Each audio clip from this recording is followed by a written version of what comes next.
Interior ഡിസൈനിന്റെ ഭാഗമായി ഇന്ന് പല വീടുകളിലും മോഡേൺ രീതിയിലുള്ള വലിയ വലിയ കണ്ണാടികൾ ഫിക്സ് ചെയ്യാറുണ്ട്.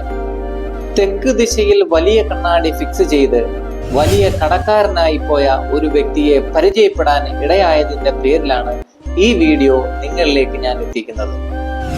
കണ്ണാടികളും വാസ്തുശാസ്ത്രപരമായി എന്തെങ്കിലും ബന്ധമുണ്ടോ?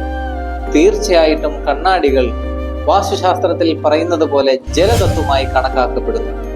ജലത്തിന്റെ ദിശയായ വടക്കിലോ കിഴക്കിലോ അല്ലാതെ വീടിന്റെ മറ്റേത് ദിശകളിലും വലിയ കണ്ണാടികൾ സ്ഥാപിച്ചാൽ നിങ്ങൾ വലിയ കടക്കാരനായി മാറുകയും കടത്തിൽ നിന്ന് മുക്തി നേടാനും സാധിക്കാത്ത പക്ഷം താഴ്ന്നു പോവുകയും ചെയ്യും.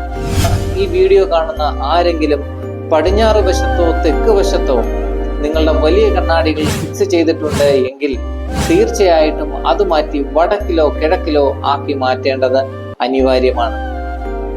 അല്ലാത്ത പക്ഷം നിങ്ങളും വലിയൊരു കടക്കാരനായി മാറിയിരിക്കും. ഈ വീഡിയോ കാണുന്ന ആരുടെയെങ്കിലും വീടുകളിലോ സുഹൃത്തിന്റെ വീട്ടിലോ ഇന്റീരിയർ ഡിസൈൻ ചെയ്യുന്നുണ്ടെങ്കിൽ തീർച്ചയായിട്ടും ഈ വീഡിയോ ഷെയർ ചെയ്ത് കൊടുക്കേണ്ടതാണ്. പുതിയൊരു നല്ലൊരു വീഡിയോയുമായി നിങ്ങളുടെ മുന്നിലേക്ക് കണ്ടുമുട്ടാം. നന്ദി, നമസ്കാരം.